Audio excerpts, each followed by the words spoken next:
Good afternoon, all inderesTV viewers and listeners, and welcome to Inderes Consumer Night. My name is Thomas Westerholm, and I work as an equity analyst at Inderes, and I'll be working as the host for tonight. I'll start off tonight with a short keynote presentation about consumer goods companies as investment opportunities, which will be followed by two presentations from both Orthex and Rapala. After both presentations, we'll organize short Q&A sessions with the CEOs of both companies. So if you have any questions, please feel free to submit them on the chat and we'll cover them later on. But on to the topic. To start off the topic, I thought about we could start off thinking about the consumer goods space we have here in Finland. We could basically cut it in half, approaching consumer staples companies and consumer discretionary. Consumer staples are usually things you spend or use, consume on a daily basis, like food, drinks, toothpaste, etc. And these are typically have a rather stable demand. Consumer discretionary, on the other hand, are things like clothing, scissors, storing boxes, all the way up to something like new boats, for example. These tend to be more cyclical by nature, but obviously there's big differences between these different kind of products due to their varying sizes and price points. But if we think about what consumer staples companies we have out there, we have beverage manufacturers like Olevien, fish farming in the form of Fifax, meat production from both Atria and HK Foods, plant-based food producers like Appetit and Raisio, ready-to-eat meals and snacks such as Fodelia, wine and spirits like Anora. Moving on to consumer discretionary, we have clothing, bags and accessories producers like Marimekko, fireplace producer Tulikivi, fishing equipment by Rapala, which we'll be presenting later on tonight, home and storage solutions such as Orthex, who will also be producing or presenting today, indoor, outdoor living in the form of Fiskars. We have the sauna company Harvia, and even Tulikivi to a smaller extent, and tire manufacturer Nokia Renkaat as investment opportunities here in the Helsinki Stock Exchange. Things to like about consumer companies as investment opportunities include their diversified customer portfolios. Usually, they're not too reliant on a single customer, but also they tend to come with geographical diversification. So the investor is not too reliant on the development of one single market. Also, strong brands usually enable excess returns, and these companies tend to be rather profitable. The industry also comes with entry barriers. I mean, a strong brand is not easy to replicate, and if you want to start producing something on a bigger volume, it requires quite a lot of upfront investments. But as an analyst, one thing I also like to highlight is that it's rather fun to get to know these products. And it's also straightforward, as we as consumers can just walk to the store, buy these things, try them out, and see if we think it's something enjoyable and worth our money. But moving on, I think we should take a look at the value chain of a typical consumer product company. First off, you have the producer, which faces the decision, should you produce the good by yourself or outsource production? Both of our presenters today produce some of their goods themselves, but also to some extent have outsourced production. These are decisions management has to make based on what's more profitable for the company, because always producing something by yourself isn't the winning strategy. Then, which part of the value chain are you active in? Do you sell your goods via wholesalers and distributors, which usually enables you to get more volume on your sales? Do you utilize retails, or do you go direct to the consumer? This direct-to-consumer trend has been growing in the past 10 years, partly with the advent of growing online sales. And a good example of this trend could be auto manufacturers, where with the agency model, more and more these producers try to be active towards the consumer and sell more and more directly to them. Two good examples here may be Tesla and Polestar, for example. But when thinking about these companies as an investment opportunity, there's some demand drivers you should keep an eye on to, foresee and forecast future development. Consumer purchasing power is probably the most relevant here. It's after all what fuels consumer spending.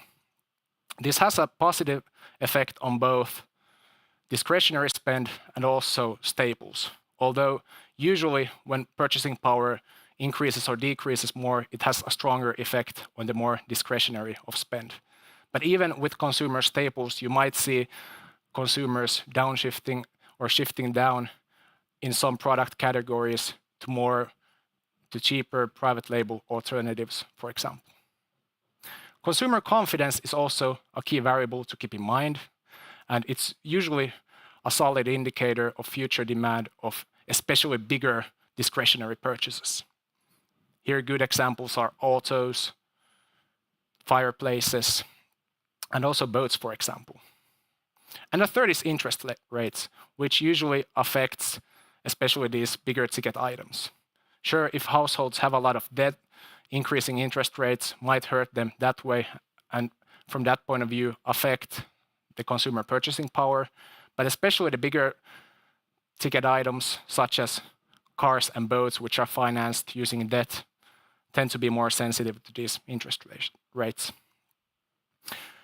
Here on the right side, I've tried to visualize how, usually as the price of a good goes up, the cyclicality of demands tends to go up as well.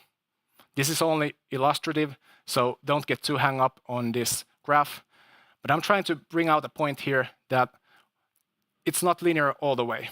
At some point, there seems to be a kink in this development, as especially luxury goods, think about Ferrari's cars, for example, tend to be have a rather stable demand. So even though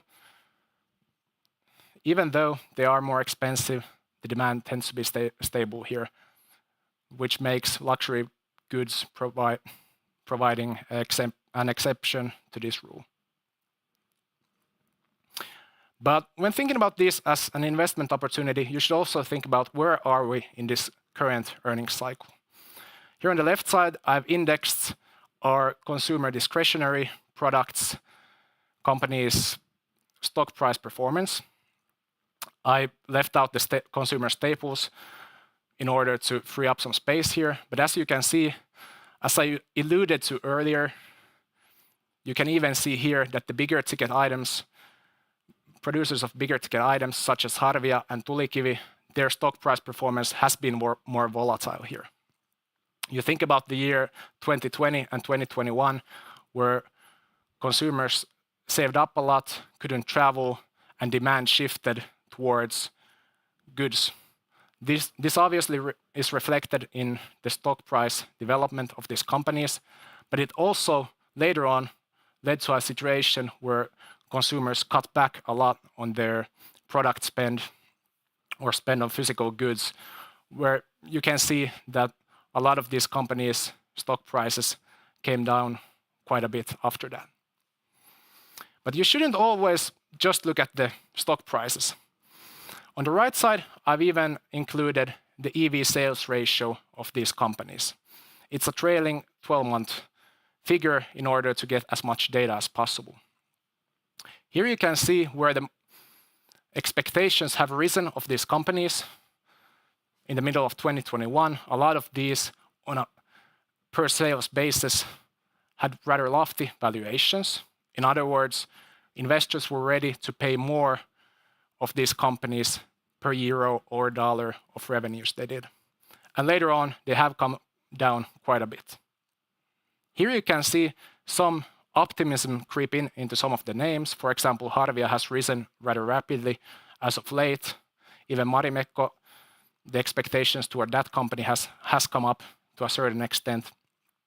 But I don't feel like you should give up on the other names with more flattish development, because this may be an indication of a coiled spring. In other words, when these companies' valuations have come down, they also have more of a potential to come up later on if expectations towards them increase going forward.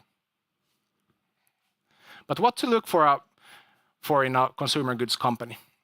Usually a strong brand that resonates with consumers. Strong brands provide pricing power, but some brands are really known, but the consumer isn't willing to pay a premium for them. You should be careful of these companies, as well, to a certain extent you can question the fact that is the brand really that strong if it doesn't provide the company with pricing power. Economies of scale and scope. If the company produces its own products, how efficient is it and at what rate does it utilize its capacity? If the company has a lot of spare capacity, growth may be very profitable as due to operating leverage. And also, if the company produces a lot and has a long history in it, its manufacturing plants may be way more efficient than some competitors. Also, balance sheet strength. A company needs a solid balance sheet in order for its management to be able to focus all of their efforts towards growth and driving shareholder value. And sales and marketing capabilities. These are really essential. Even if the product is superior, you're gonna have to need capable salespeople to really drive that demand. But that's it for my behalf. I'd like to thank you.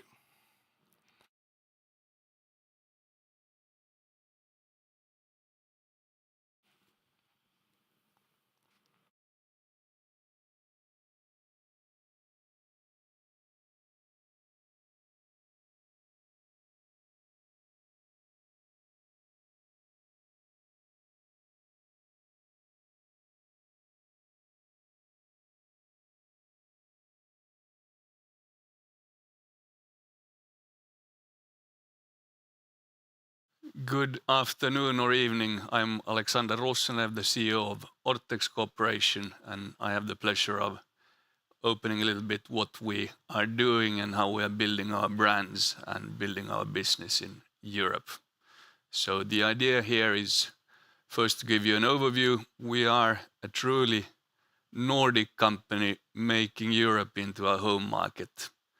As Thomas said, you can make choices if you want to produce yourself or if you want to outsource the production. We have decided to actually produce most of our goods ourselves, meaning that around 90% of which we sell come from our own factories. That gives us a good control of quality and also shipments and being able to quite good balance the supply with the demand and the peaks, because there are certain occasions when demand is higher. That's a good thing to build it on. We have customers in about 40 countries, but the main market for us is Europe. We're of course happy for all the customers, and in the end it's the consumer that makes the choice to buy good products from us.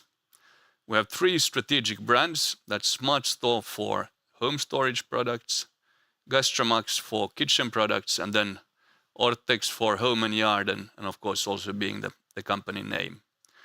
We are quite a lean organization, 300 people. The factories are highly automated, as the cost of producing or so on with the labor-intense setup is really high in the Nordics. It's a prerequisite for us to be very modern in our production facilities. We don't do any single-use products, and we are quite happy to consider ourselves as the forerunner in sustainable business in our product groups. So today the presence is that we have the 3 factories, 1 in Finland, 2 in Sweden, and then we have sales offices in most of the major European markets, or at least close to the retailers that are of most interest to us. Moving on, storage under the brand Smart Store is about 70%, almost 70% of sales. And that's the one which is growing fast. And in our opinion, we have probably the best offering in the world when it comes to quality and functional products in the storage category. Kitchen products is about more of the preparing side of kitchen, not so much serving. It's an interesting business where you can use a lot of sustainable materials and you can make the home chef shine with good products. And then home and garden, about 11% of the turnover, traditional products made out of plastic. The overall mission we have is to make everyday life easier. The products are intended to solve a need in the home to make life better for the user.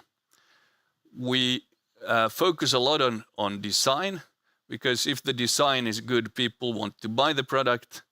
And as well, when the products are made to last tens of years, at least the design is timeless, so you wouldn't grow sort of out of looking on them. You would save the products and use them for many, many years. And we invest a lot in new product development. The goal is to have around 10% of the yearly turnover coming from new product. Then if we go into the strategy, which is clearly the interesting part here, we are on a journey to make Europe a true home market for us, to become number 1 in storage as a brand in Europe. And we're also at the same time strengthening our position in the Nordic countries. There's still room for us to grow within our categories. We can do cross-selling of categories, and we can strengthen our position. So a really clear category strategy, especially in storage, is needed to build the growth foundation. And then for us, sustainability is one of the key things we work on. Everyone should be proud of coming to work for a company that's actually thinking more about the future and the future environment and taking its responsibility when it comes to plastic. And then the innovation. We have 3 major blocks of growth. The number 1 block is continuing the good growth we have in the Nordic countries. And the second block, to me, that's at the moment the most interesting, and that's actually growing in Europe and in the main markets of Europe, together with the big retailers. And that market is about 10 times the size as the Nordic, and our market share in that area is still fairly small. So there should be plenty of things to do. Of course, the category is not new, which means that we need to convince every store chain, consumer, customer about why they should buy our products. It's not something new on the market, so you need to be better than the rest. The third building block, really interesting, fast growing, is the e-com block. Not only the Amazons and the eBays and so on, but also the e-com of existing normal customers, such as, for example, Clas Ohlson or Bauhaus, as such, who are building their own e-com presence on the market. And then there's let's say a joker, which is the market consolidation. The market is fairly unconsolidated, yet there are a lot of family companies or family-owned companies, and there's basically 3 or 4 players in each of the major markets who compete against each other. And there should be a good opportunity to find M&A solutions. However, we are quite strict on the quality we do ourselves and on the brand strength, so we will not go in and buy something just to buy. It needs to fit the strategy, it needs to fit the price, and the timing needs to be right. but that's clearly as I call it, a bonus or a joker card in the growth strategy. A few words on sustainability, since it's important for us, and here clearly the main target we have is to minimize or at least decrease our impact on global warming, and that we can do through, first of all, really good long-lasting products that you can use for many years, and at the end of the life cycle of the product, it can be recycled into a new product, preferably made by us. Then the usage of recycled and bio-based materials comes into a big role here, because for us the production is fairly clean. There are no smoke coming out, there are no pipes, there's no water waste. So actually the place we can actually influence the most is the raw material, which is about 90% of our emission, is the choice of raw materials. And therefore we're looking into new ways of recycling, new ways of using bio-based materials. And to be trustworthy in this, I think every company that's not greenwashing needs outside certifications for what you're doing. So on the left-hand side, you can see here all the certifications that the company has obtained to show the whole business. And on the right-hand side are some of the symbols that we can place on our products so that the consumer in the store knows that they know that they have done a good choice in terms of the environment. So a bit on innovation here. You can see some of the products. I said that we strive to have about 10% of our turnover on new product. This keeps us interesting. This keeps us interesting in the eyes of the buyer in the stores, in the retail chains. When we come there, hopefully the buyer is excited. They know we bring new product that can help them grow, that can help them be successful. And at the same time, we have the opportunity to follow trends and be sort of on the pulse when it comes to what the consumer needs and wants. Another part of the strategy in action, I said we are striving to still keep winning in the Nordics, and there's a lot of ground to be won. One of the best ways is actually looking good in store. That's where the action is. That's where the consumer, the shopper, makes his choice. That's when the decision comes between should I buy this brand or should I buy the other brand. And especially now that spending power is a bit low, people are careful sitting on their money. If you look good in the store, then most likely you will be winning the game. And the same, very easy, goes for Europe as well. If you can show your customer that with your shelf implementation, they earn more money, they get more sales, they want to do it in more and more of their stores. So this is a good tool to actually look as good as possible, help the retailer sell more, and if you can help them, then most likely you are successful as well. There's, of course, many aspects to this. It's when to do campaigns, which kind of products should be in which type of store, what's the assortment, what's the right price points. There's a lot to take into account here. But I would say well spent money in terms of building brands. We have so many millions of shoppers going into the stores every day. And if you want to look good in the stores, the physical stores, why don't you look good in the e-stores as well? This is just an example of how an e-store like Amazon can look like when you start looking for our categories. So basically you build your brand there quite well, and the learning from these e-giants you can actually apply then on many other channels and e-com stores where they are starting up or where they need help or so on. So we strive to be the expert in everything when it comes to storage, kitchen, and then the home and yard categories. So a small comment on recent performance. I think Q1, not going into all the details, we got quite healthy growth, and that's a good start to the year in a consumer industry where people are spending carefully, where you need to make an extra effort to actually get growth. So really happy for the start of the year and the development there. And there you can see, especially in storage, there's growth, and that comes from the fact that almost all the new customers, the new listings we get in Europe involve storage as a starting point. Then when we're in with storage, it's possible to sell the other categories as well. But storage is clearly our edge at the moment. So we had a healthy growth both in the Nordic countries, but also in the rest of Europe outside of the Nordics. So quite pleased with the situation. If you look at the financials, they've been improving lately. We had a few years ago quite the challenge with extremely expensive raw materials.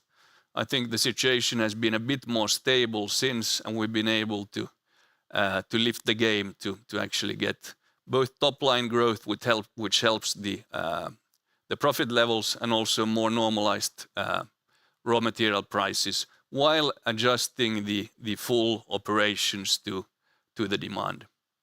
So quite a good start to the year in terms of profitability as well. Spoke about raw material prices. In this curve, you can see what it looks like when raw materials suddenly jump up at about 80%, a price 80% higher than what we are used to. And this is not easy to tackle fast. I mean, there were just a few windows of doing price increases to quite strong retailers, and that occupied a lot of our time, a lot of our efforts to actually get to a pricing which was correct at the time. And now, luckily, lately the pricing has been of raw materials has been more stable, and the outlook, at least our expectations are that the demand isn't too strong. We know from official sources in for example the car industry, that's a big plastic raw material buyer. So we expect the summer at least to be on quite stable levels. When it comes to investments, we usually invest into three things. First of all, it's capacity in the factories, it's renewal of machinery in the factories, and then a big chunk goes into new product. So that's what we've been doing. We had quite a big amount of investment in Q1, especially in new product. It's a bit of a timing issue here, even though it's a lot compared to previous quarters. We believe that the normal pace of investment is around, let's say, 4 to 5% of the turnover goes into capex. And then if you look at net debt, clearly going down, we are now at 1.3 net debt to net debt leverage, and we've been going down quite fast on that one as well. So looking at the overall targets we are looking to grow sales. For us, sales growth means leverage. When we get more out of the current structures, it means more profit coming on the different lines. And we're looking to grow the whole company by more than 5% yearly, and then outside of the Nordics, clearly stating that the growth target is outside the Nordics. That should be increasing by more than 10% annually. And what we did now was that we grew in the last period, we grew at 8.1 in the whole company, and then 7.2 outside the Nordics.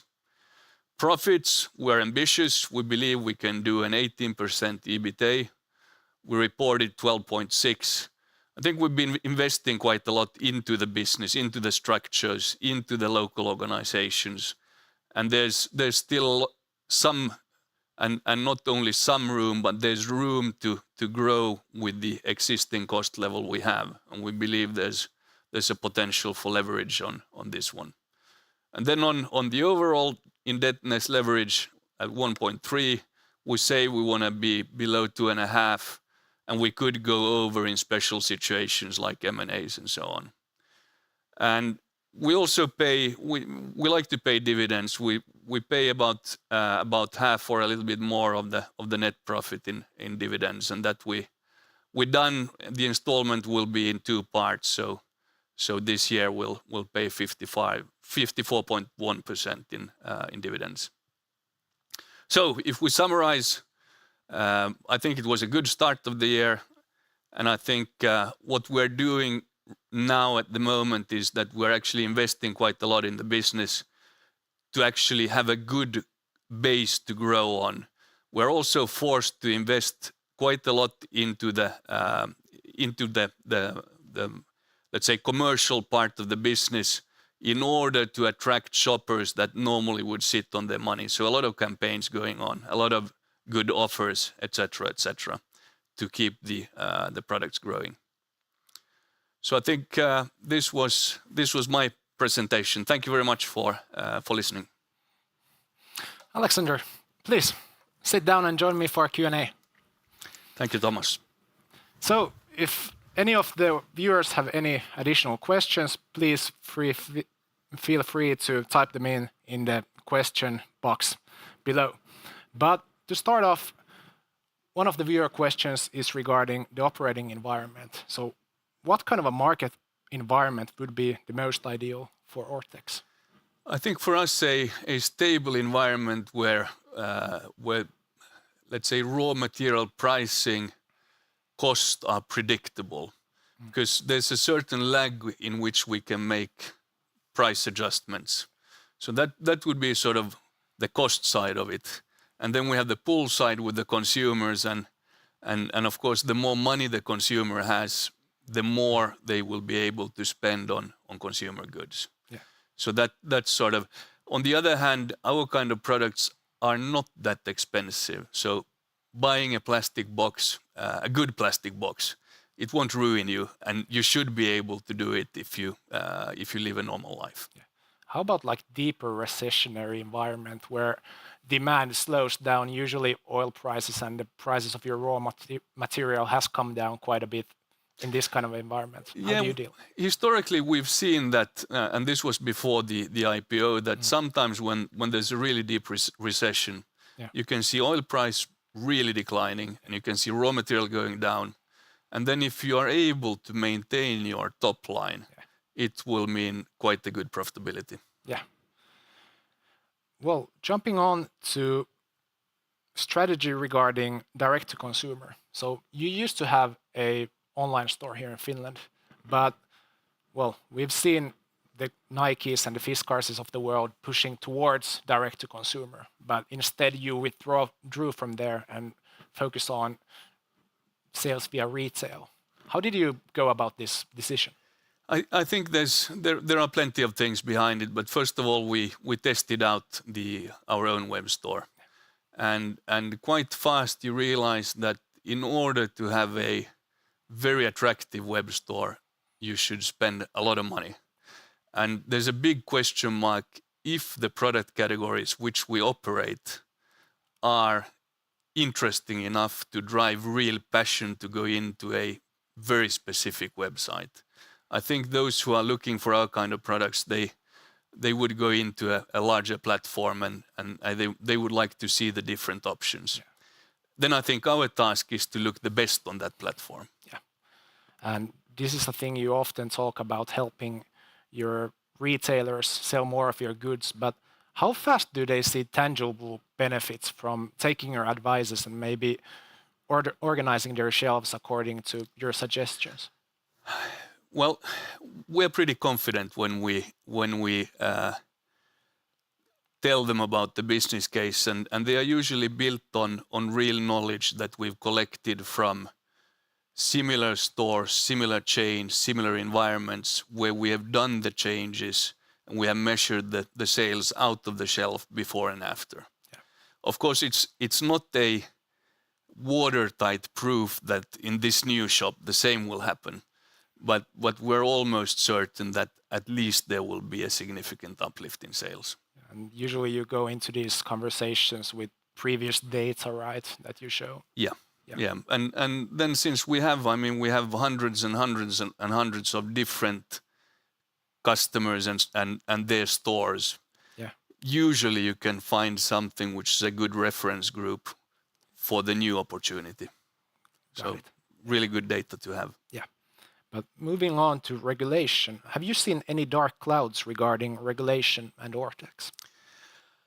Lately, I haven't seen that much of dark clouds. I think what is positive here is that we're going into a, let's say, more straightforward labeling of the real benefits of the products, meaning trying to get away from a lot of greenwashing. And since we are doing and putting really a lot of efforts into sustainability issues, we are certifying ourselves. It can be sometimes a bit disturbing when you can see somebody who just puts a homemade label on telling how good the product is without proof for it. Yeah. So I think there the regulation might even help us. Yeah. Then you have the single-use directive. We don't do single-use products. We believe that in certain product categories, making them out of plastic and durable could be better than the single-use alternative. And we believe that could be something good for us. Yeah. Then if I may, one further. Please go ahead. Lately we launched a lot of products in the sorting part, so sort of different ways of sorting your waste and collecting your waste. And I think it's a good time to do it because the regulation is such that you need to sort bio-waste and you need to sort plastics and you need to sort. And if we can help with our products to make the sorting both looking good but also being easy, then we're onto a nice trend. So it's a growing theme you've caught on to. We believe so. Yeah. We believe so, yeah. But what about in general? Isn't the consumer also becoming maybe more wary or less willing to buy low quality products? Instead, especially in the Nordics, it feels like you're willing to go the extra mile to get a more higher quality product. Sure, we hope that that's the case. And usually, and quite often when you buy a product, regardless of if it's ours or someone else's, if it has a higher quality, maybe actually the use of it costs less.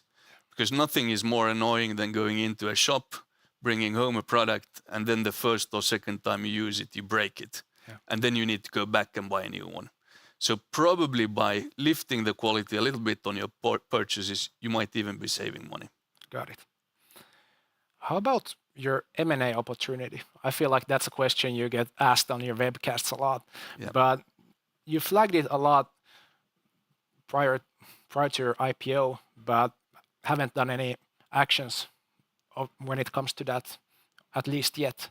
So what have been the key things, how would I say, keeping you from being active there? Is it that there's just no suitable alternatives to buy? Or I think there are probably a few things. First of all, the market was behaving strangely, and a lot of companies were suffering a lot when the raw material prices were high, and understandably engaging in discussions around selling your company with really bad numbers is not so tempting. And then on the other hand, those who were on the brink of survival at that stage, and the market was tough, maybe it wasn't the time for us to buy more problems. Then I think focusing on what you do best yourself and keeping that house in order was the more prudent way of approaching the opportunity. Got it. And staying on the topic, the current Orthex was basically created via M&As. That's how you expanded onto Sweden some 10 years ago, and you were the CEO back then also. Yeah. And the current management has experience from M&A. So what are maybe the key takeaways you've learned from those experiences? I would say it was an extremely fun time because we put together 3 companies and formed basically one new of all the best bits of the 3 existing ones and a lot of new parts as well. Yeah. So it was fun times. When it comes to integration, I think one of the key things that made it good for us was the involvement from management, spending a lot of time in the different locations and explaining to all of the personnel why this makes sense and what the direction will be once we're all together, and building sort of a common vision for what we want to achieve. Yeah. But integration is, I mean, it's always a lottery. You don't know what you get before you actually buy it and you meet all the people and maybe they will be kind in the beginning, but then at some point they will start doubting. Yeah, I can imagine it. So there being quite a few surprises. But in general, how do you approach the production versus sourcing question that you sort of alluded to in your presentation? Yeah, I think it's really healthy to look at what you could source and all the time sort of be present on the markets where you actually can source and going to fairs. I've been to China quite many times in the different fairs in Canton and so on. And of course you can buy almost whatever in these fairs. And then you need to compare that to the advantage of both cost-wise and then flexibility-wise, quality-wise, what you believe you can do yourself. And then it's a math to decide which way to go. Yeah. And you currently have, especially on the kitchen side, some products you source. Yep. So if I for a moment put on my greedy capitalist hat and ask you, would it be more profitable to produce them yourselves? Or is this optimal? Yeah, could be some of them, but then if you look into the kitchen category and what we usually want to do is we want to have a full offering. We would like to have a shelf. And the buyer is basically letting in, I would say, suppliers that have a wide assortment. And with what we produce ourselves, there's clearly room to widen the assortment a little bit. For example, knives or cooking thermometers or such, which the buyer wants to have, and they would like to buy them from us because we have the wider assortment produced in-house. So it's both a business opportunity, but also a way of becoming a more holistic supplier. And could I say that it gives you the opportunity to try out the product, how it works, and then maybe later on make the commitment to start producing it yourself? Absolutely, and that has happened a few times when you manage to source something which is really relevant, and you might even come up with one or two tweaks to that one which would make it even better. Yeah. And you do it in-house, and then you can get sort of a good new product out of a sourced product. Got it. And one final topic. You have a strong market share in Europe, in the Nordics, but the growth opportunities long term, they are in the rest of Europe. Yep. How is the European growth strategy progressing? I would say it's progressing quite nicely at the moment. We had during Corona, I mean, many people think that Corona is good for companies that are doing consumer goods. For us, it was a little bit of a challenging time because finding new customers, meeting people is quite crucial when you want to build your footprint. So there was a little bit of a lag in the rollout, I would say, even though we managed to grow. At the moment, I would say that some of the European markets are quite under pressure when it comes to purchasing power, which leads to the fact that the retailers are a bit careful on changing the assortment or bringing in new suppliers. But I think it's if it were easily done, we would have done it already. Yeah. I think it's hard work. You need to turn every stone, and we're doing it for sure. I can imagine. Reflecting on yourself, is there something you feel like you could have done better or put more effort into? I think you can always do things better. There's no question about it. It's so many things, so hard to give you a very straightforward answer on that one. That's an honest answer. Thank you, Alexander, for your time. Thank you so much, Thomas.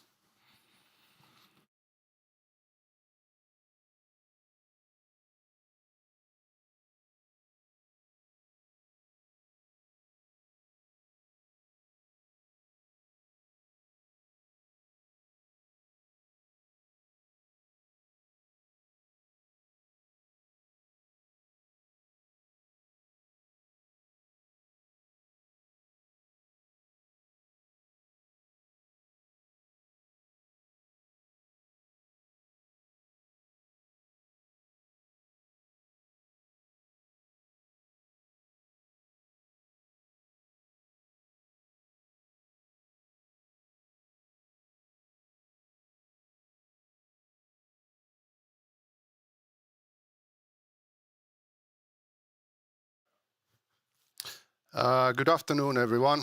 My name is Lars Ollberg. and I'm the president and CEO of Rapala VMC Corporation. Actually, I'd like to call myself the chief executive salesman, because it is so important that our sales are going on, and I'll keep the flag on.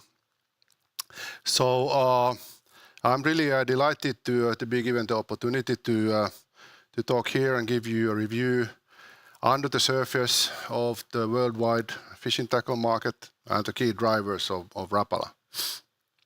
So I worked my whole adult life in fishing tackles, and I lived in all continents while doing so.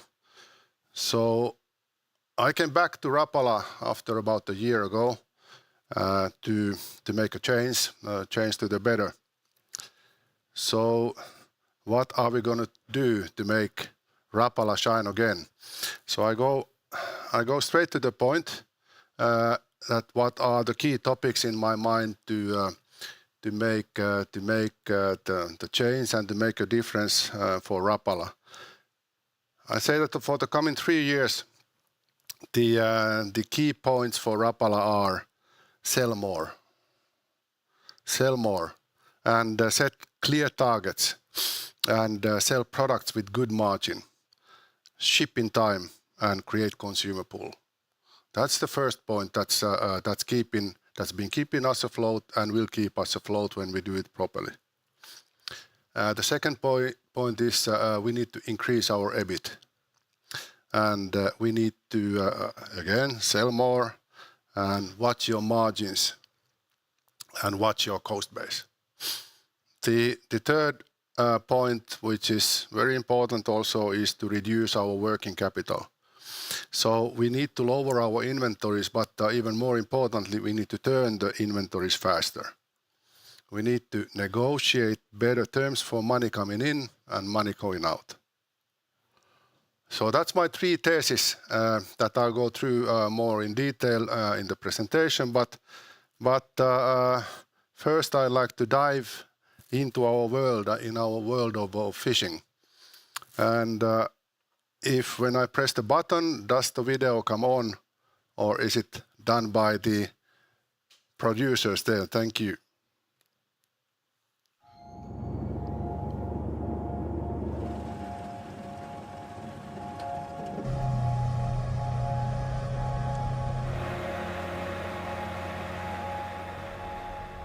We know they're out there, and we know we need to find them. We target them for different reasons. But when the line tightens, we all feel the same. We feel alive. The water moves around us, and the world feels far away. We are here. We are fishing. It is a search, not just for fish, but for all things most important. For family and friends, for tradition and tranquility,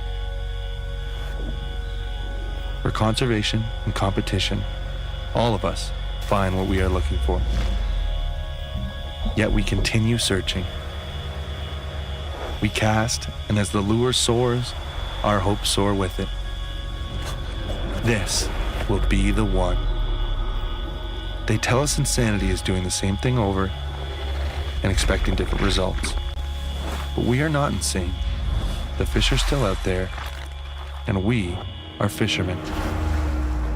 We have been since we were young, and will be until we can do no more.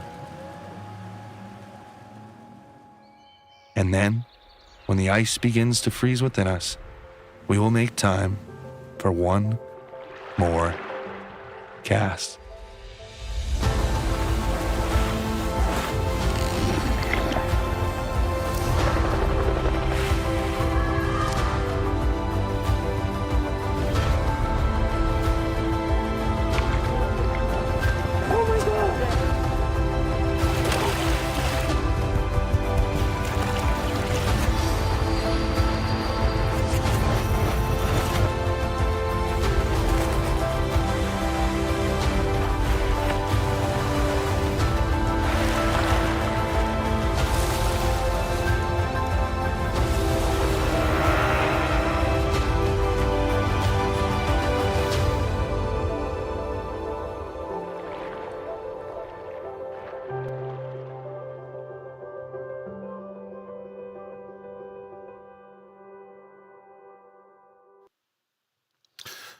So, hope you like it. It's all about, dreams and passion, companionship, partnership, and having a joyful day on the water.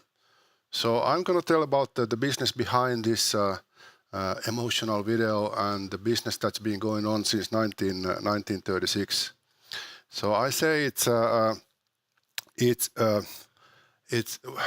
Rapala is a brand that's crafted from experience since 1936. We have had our experiments also on other product categories, but it's the success that brought us to the world markets is when we focused on fishing, and we will focus more.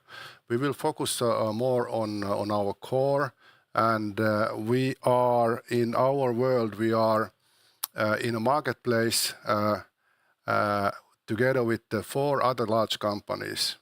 The two of those companies are Japanese publicly listed companies. The other 2 are American, private equity owned, and then there's Rapala. The Rapala, Helsinki publicly listed company with 1 anchor owner from France, the owner of the VMC brand. So we feel that when we are focusing on our fishing business, that's going to bring us back to the basics and back to the success. So looking what we have here is that we have several brands, but our major brands, the Rapala, the VMC, the Okuma, and the Suffix, they represent about 80% of the available market, the target market. Rapala we use for different kinds of fishing lures. The VMC is for hooks and terminal tackle and what we call the jigs. Okuma and 13 Fishing, they are for the rods and reels and the likes. And Suffix is our key brand for fishing lines. And as said, the world market, these categories represent more than 80% of the world market. So moving on to the markets, we are everywhere. So we are in more than 40 countries. We have manufacturing in Europe, and then most of our own manufacturers in Europe, and then our manufacturing partners, they are mainly in Asia.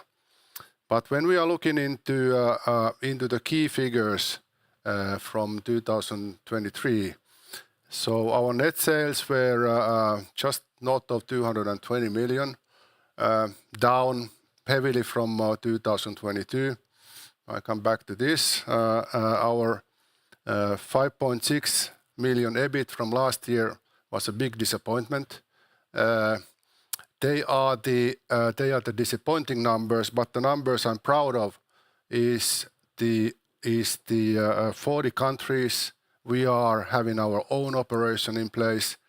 I'm really proud of our 1,400 employees around the world. We are serving 50,000 stores globally. We are shipping 150,000 items every day to our dealers.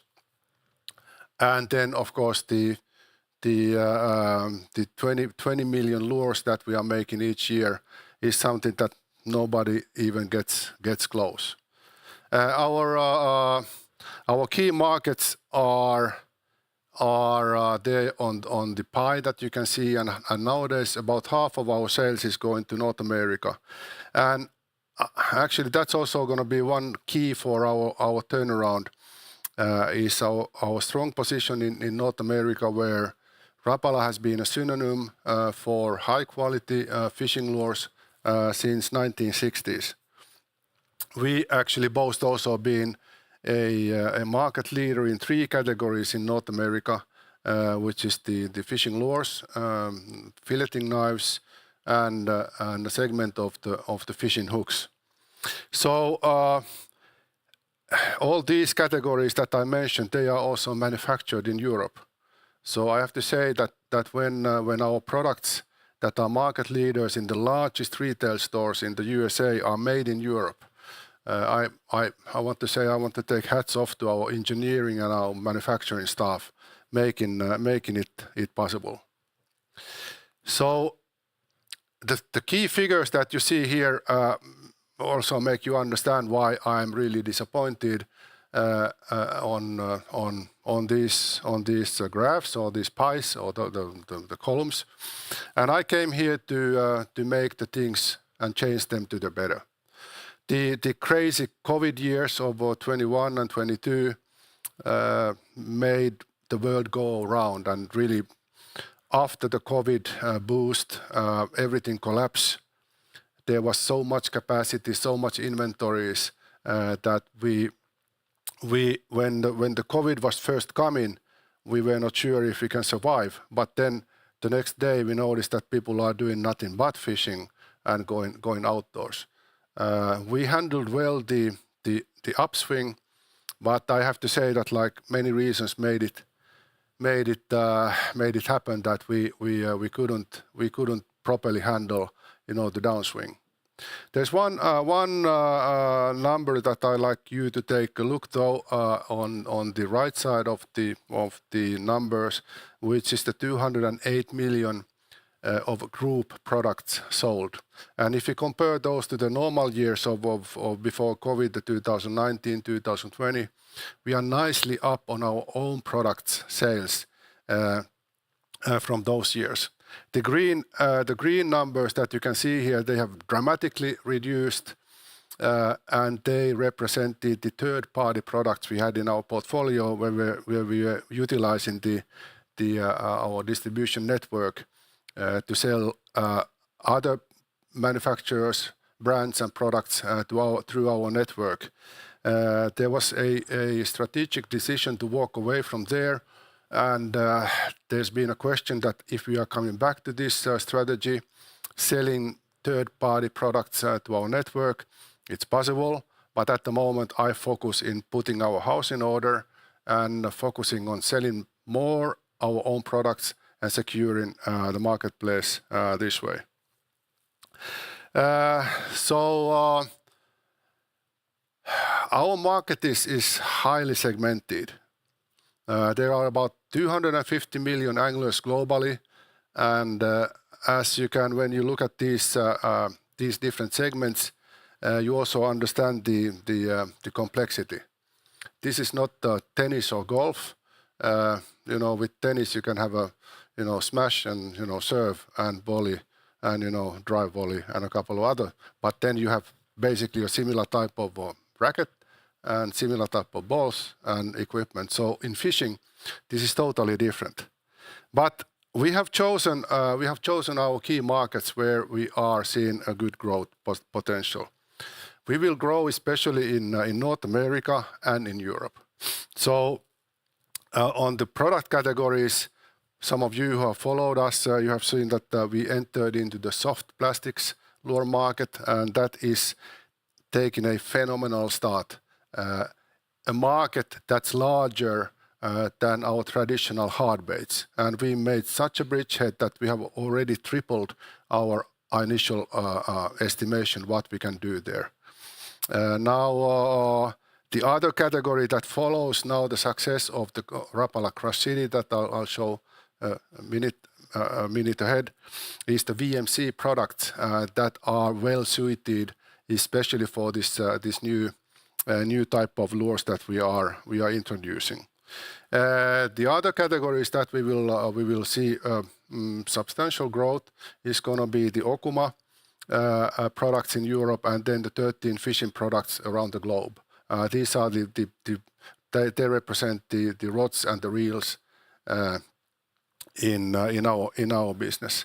Last but not least, category in our portfolio that I see constant growth since 2008 is the Suffix fishing lines. We came from market number 6 or 7 when we made the acquisition in 2008, and there's not been 1 year that we haven't grown with this category.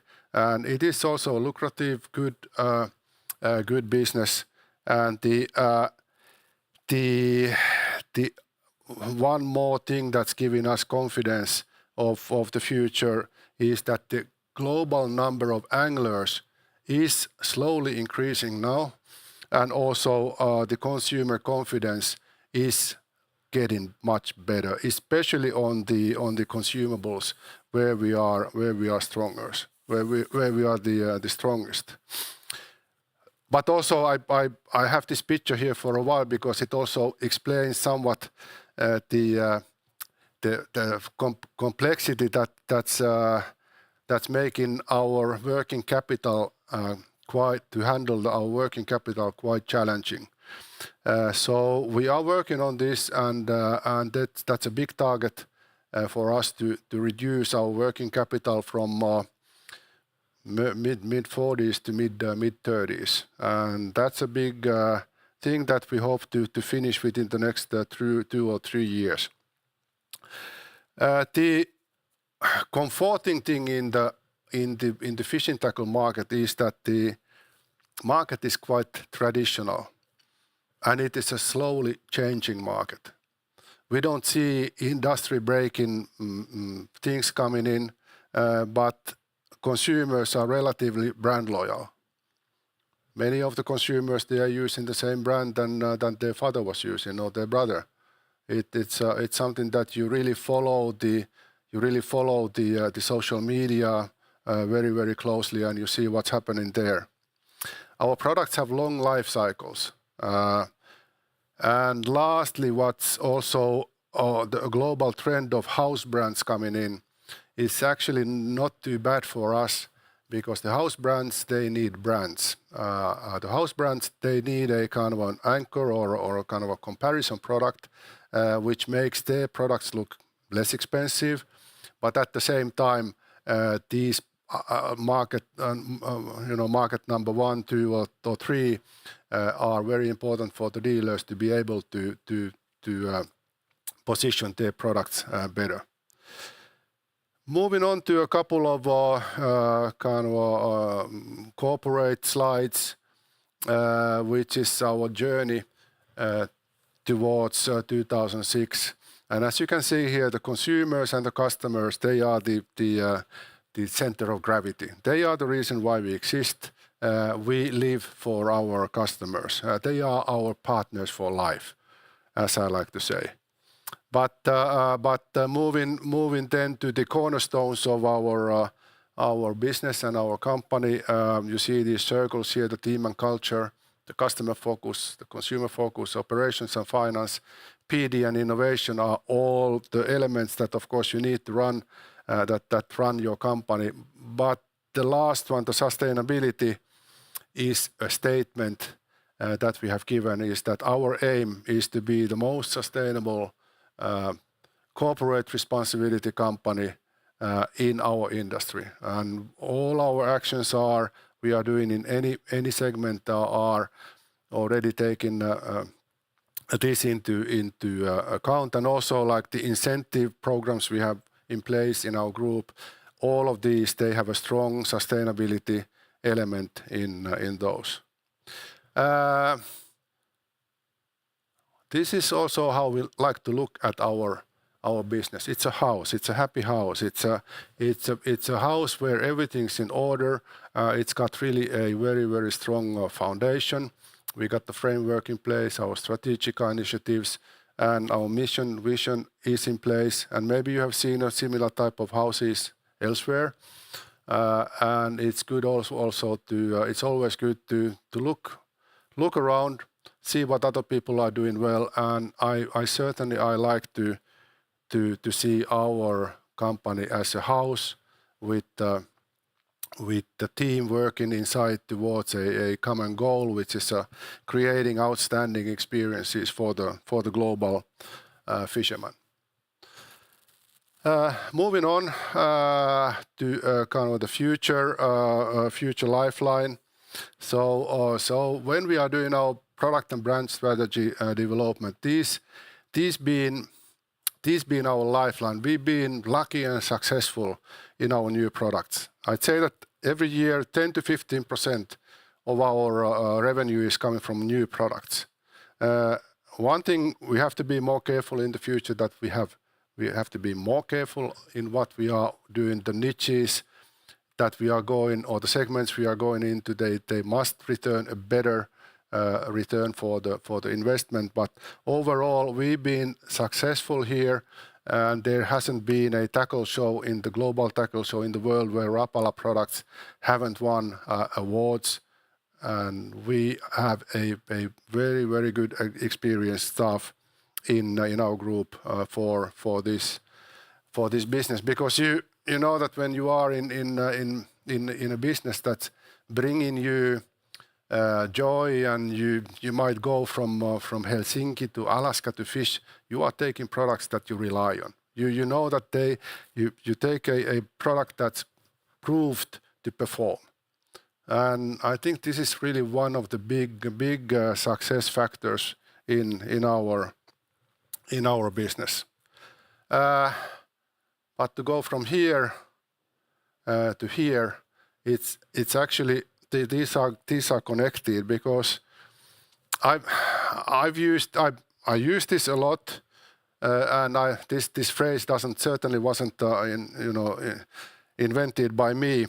But this is one of the secrets why we can survive, is that we create global teams, and which we localize. Especially say the newest the Rapala Cross City launch was done in this way. We created the team and the looks and the taste and feel in America, in the US market, and then we localized it for APAC, for Europe, and so forth. So I was one detail on this why I was so happy about our global PD was that when thinking about the global fishing, the first season that opens always is Australian market or the Oceanian market, and when we came out with the Rapala Cross City to the Australian market, we won the best of show just like this. And before the phenomenon was anything in the US. So this will be a good road ahead for us. About the distribution channel, I met somebody who was working close to the core of Coca-Cola company, and he was an eager fisherman. He told me that, hey Lasse, listen, Rapala is like Coca-Cola. You have to sell Rapala where fishing tackles are sold, because Coca-Cola needs to be where liquids are sold. He said that's a good strategy that you have, that it's a premium quality for the mass market. And as you can see here, the customers or the logos here, these are all our large customers, and you see them from SOK to Motonet to Amazon, to Fish USA. Everywhere our key customers are supporting us, and we are strong in e-com, the customers' e-com, not with our own e-com, and that's deliberate decision.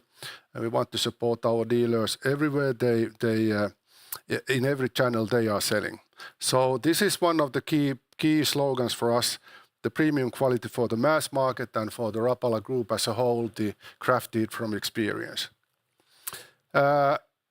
Maybe I talked a lot already about the Rapala Cross City, but this is how it looks. It's a special type of plastic that's used to inject lures that actually made more money to American fishing pros than any other lure this year. And when the guys like Jacob Wheeler and Justin Connell, when they are making hundreds of thousands of dollars in a single competition, and they come to the television and they say that, well, actually it was the Rapala Cross City that made me win this. And then Dustin here below, he said, actually I won this competition, made me $100,000 when I was using the one that's only coming out next year. So that's also like we are putting the baits in, for a long-term success for this category. And remind you, this is a bigger category than our traditional hard bait category. So I'm really excited about this, and maybe you you feel also that I'm really happy to come in after 2-3 years planning that this is a success. So. But we can't do the business alone. As mentioned, we don't want to enter into aggressive B2C market. We want to be the best partner in the business. We want to listen to our customers. We want to support our customers to be successful with our products. That is our goal. And I think that we are in a good start for making this happen. Rapala has always been good with the customers, but when I'm touting this all the time, I think it's also giving more echo to the world. I've been traveling the world. I've been going to stores in Canada, to like everywhere, to show support. And also, as you can see, winning on the field, it's so important that we look good on the stores. And also, like coming to the international markets, I've said that like, okay, guys, let's Americanize our strategy here. Let's be aggressive. Let's try to own the shelves much better than we've done. Let's invest there, because that's also the way that the dealers and our customers, they love it when we are bringing customers to their stores and make it easy for them to find our products in their shelves. So I'm getting to the end of my presentation, but the winning in the field. I got a lot of inspiration from some people also in our board of directors, and they are really supporting me strongly on this one, that the business is won on the field. And I think we are making a very, very good inroads on this one. I think the final slide I have here is something I really love. It's going towards also stormy waters. It's crafted from experience, a guy who knows what he's doing on the boat. And if in the end, if I summarize the 3 key topics that everybody in Rapala has heard me speaking about, and I'm doing these slogans to make it easy to repeat, easy to understand for everybody what's important, and I keep on touting these. And the first one is that all on red. Rapala is red, so all on red.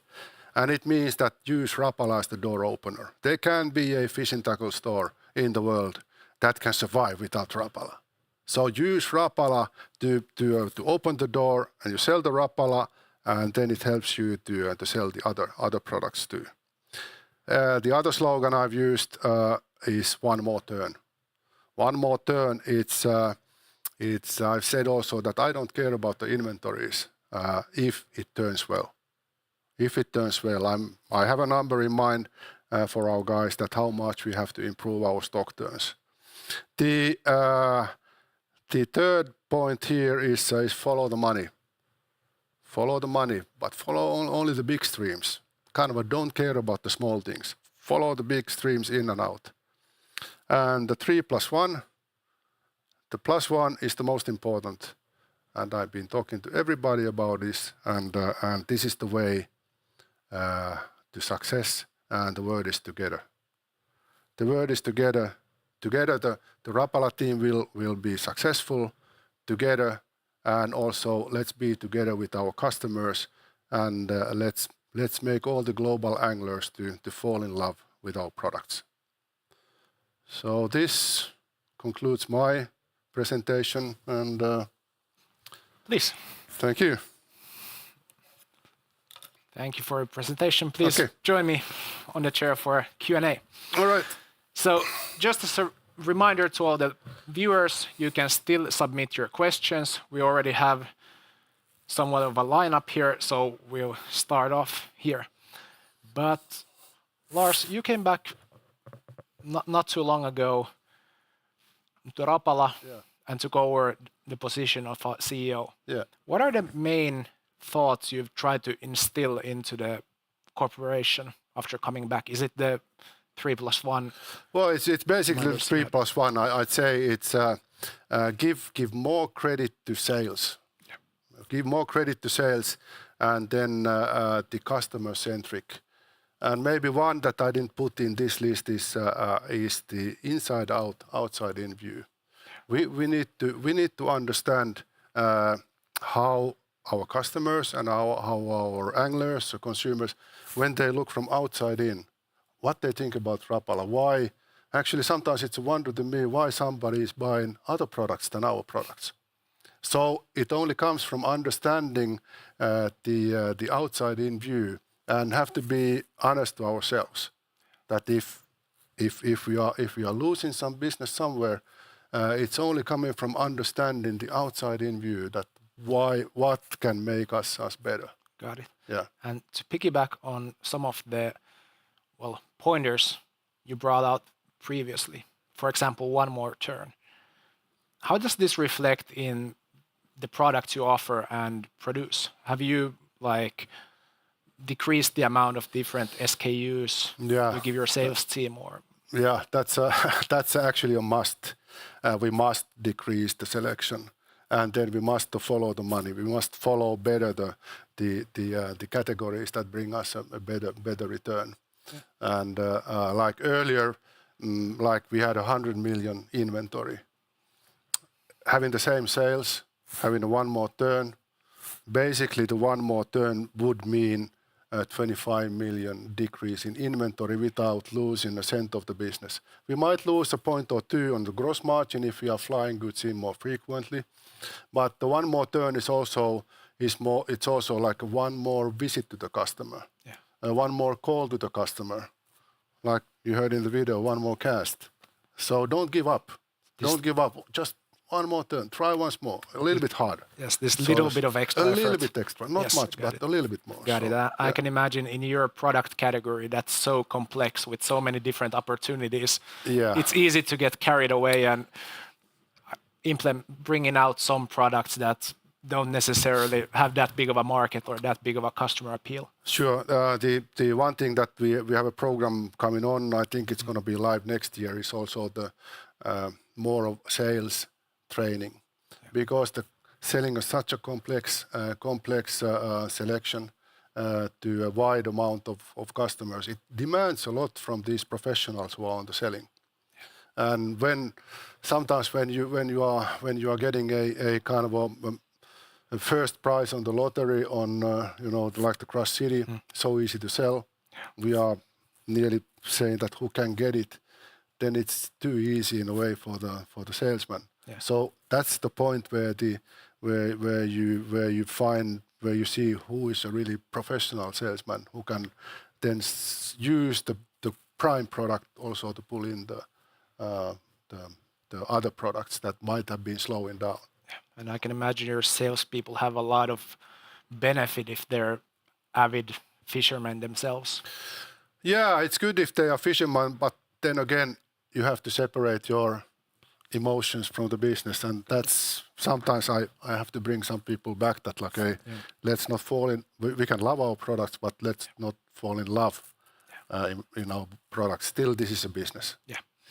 But going back to the first point that you've tried to bring into the organization, the all on red.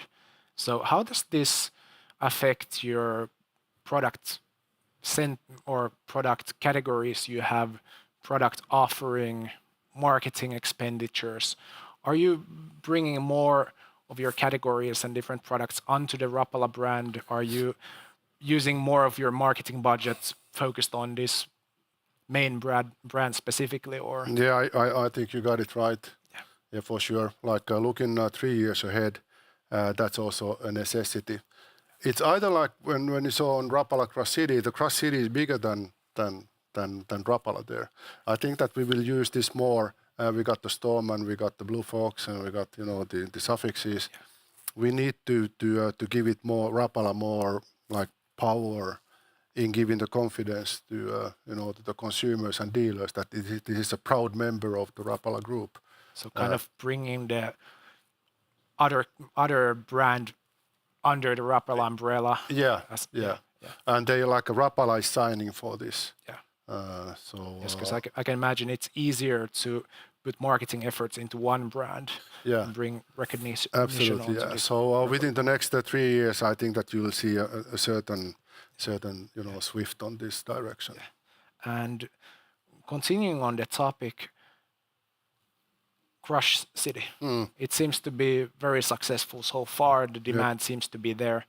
What took you so long to extend into the soft baits? Because the category has been there all along. The category has been there all the time. Yeah. So a lot of internal discussion is that is it eroding the hard baits? Earlier, back in the years, Rapala was known only for hard baits. Like in Finnish we call it vaappu. But then years went by and Rapala came out with and became actually a market leader on fishing accessories, on pliers, sunglasses, landing nets, everything. And I think that slowly the view changed that we can expand the Rapala brand with care. 15 years ago we had some misfortunes in expanding the brand. We went with Rapala to categories we shouldn't have. And I think some of our guys, they got a bit scared and not good. So now the world has changed. And because honestly, as a consumer, I feel like soft baits is a more natural category for the brand relative to some of the accessories or sunglasses or some clothing you've tried out in the past. Yeah, we did, yeah. But continuing on the topic, so what do you think are the main drivers that have led to this, going over your own expectations when it comes to Crush City? What's behind all this success so far? Sorry, can you repeat? What do you think are the main drivers that have led to the success of Crush City as a new category you've expanded? I think it's the understanding of the market. That's the outside in. I think we were very successful in understanding what the customer, what the consumers, what they want. And I think that was we took in some of the key pro anglers from the US into the team and tell that if you want to be successful in your tournaments in Australia and in Europe, which kind of a lures would you like to have? And then it became more of a marriage. And everybody it was kind of a development process I never seen before. It was like a yes and yes and yes and yes and can we add this? Go. And it became like a I don't know, like a phenomenon, when you see an ice hockey team or a football team, we are all in like one person going to one goal. I think this was a great lesson for us, that we have to use time and we need to test and test and test. And then these guys who are authority also, when they say it's working, I won. Then also when you have these big names who can go and argue against. Like if Jacob Wheeler is won $1 million and Dustin $500,000, is he wrong? I don't think so. I can imagine like the visibility of Jacob Wheelers of the world dominating their competition with Rapala equipment or soft baits. That's and then the best kind of then our key managers, including myself, I've been touting this around the world in LinkedIn and Facebook and Instagram and everywhere. And it's becoming like it's kind of a band on the run. And it's like I don't know if that's a right expression, but like it means that everybody sees it as a success. I want to chop into the bandwagon. And that's one of the key ways where consumer brands can have benefits of economies of scale, because if Thomas's fishing tackles try to come into the industry, you're not going to get the same kind of visibility. And it takes time to... Then on the business side, we did a very good analysis. What's the key price point that we can afford to give a good margin to the dealers? and for us too.